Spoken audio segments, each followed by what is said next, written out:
Good day and good vibes to you all. I'm Devante with the Camera Kicks channel. Welcome back, and today we're going to be talking about the EOS R. So as you all know, the EOS R came out about 2018, late 2018. It was Canon's first mid-range full-frame camera with the new RF mount system. If any of you guys have seen or heard or actually used any of the RF lenses, then you know these lenses are absolutely incredible. But let's not forget the fact that most of these lenses are L lenses. Pretty much all, but I think one so far of the RF lenses are actually L type lenses. So they are the creme de la creme of Canon's lenses on any of their lineups. The 15 to 35 is what I used for the wedding that I was at, the 15 to 35, along with the 70 to 200, the EF mount. 70 to 200 is what I used, and the 15 to 35 is just, it's crisp, it's really nice, one of the best lenses I've ever used. And it worked really well for the photos that I was taking, or the video, the video that I was taking at the wedding. I think I stayed at about 35 millimeters the entire time that I was using the lens, and it works really well. Autofocus is really good, but we're here to talk about the camera, so let's get back to it. So I'm really used to using the Canon 6D and the EOS M50, which is what I'm shooting this on right now, and it is miles ahead of those two cameras. It absolutely destroyed every sense of what I was used to, and it's really made me see a lot of the flaws that are with this camera, the M50. But it was really nice to use, really smooth. Of course, all the menus and stuff are pretty much the same, but as far as using it with the new lenses, using it for video, it was a dream. Like, everything just worked. I didn't have to worry about manual focus or my focus missing. Like, I didn't have to worry about it. Just overall, this camera is just, it's absolutely amazing. In case you want to know a few of the technical specs, it is I believe it's 30.3 megapixels, and it has 5,655 autofocus points. And I do believe those are end to end as far as the coverage.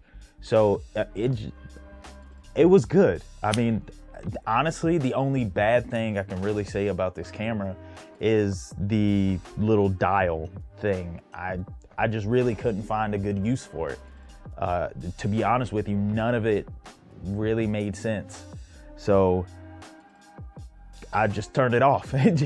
There was no use for it. It's probably the worst thing Canon has put on their camera so far, is that mode dial. And I'm glad they took it off and put the stick back for the R5 and the R6. Okay, so I'm sorry, the framing may have changed just slightly, but my battery died, so I had to swap over to external power. But as I was saying, the camera's been really good. It works really well. As far as photos, I took a few, but not too many. I know the max frames per second it has a max FPS of 8. That's only in the best conditions. That's straight from Canon's website. 5 in servo autofocus, so that's continuous. 3 in slow continuous, and it drops to 2.2 with dual pixel raw. And like I said, that's straight from Canon's website. I think this is a great camera. Obviously, it was better than the 6D, and I made the 6D work. I never did a whole lot of sports photography or anything that involved taking a lot of photos back to back. Nothing that would need like a 20 frames per second or something like that. This camera, for, I'd say, I don't want to say normal people, but for us regular photographers who aren't doing a whole lot of sports or, you know, anything like that, this camera works. It works well, the video's well, it does do 4K, there is a crop, I think it's a 1.4 crop or something like that. But it's not terrible. I am using this Canon M50 right now in 4K. This camera, it works. It works well for what it did. It worked well for me. I shot some of the video in 4K. I shot some of the video in 1080p. I shot a few sequences in 720p, just playing around at the house with the dog, but the camera works. In 2020, it still works. If that's a camera you're looking for, the weather sealing's good. It is mirrorless. It takes RF glass, which is absolutely wonderful.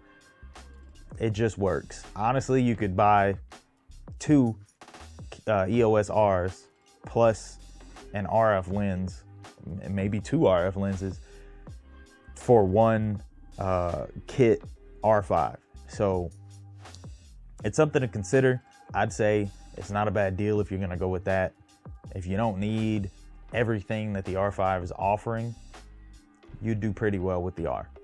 Anyway, that's gonna do it for this video. Hope you guys enjoyed. If you did, make sure you leave a like. If you have the EOS R and you're thinking about upgrading, I don't have it, so I'm thinking about going straight to the R6. Let me know how you guys have liked it, if you've had it for a while, and I'll see you guys down below in the comments. Till then, have a good day, good vibes, peace.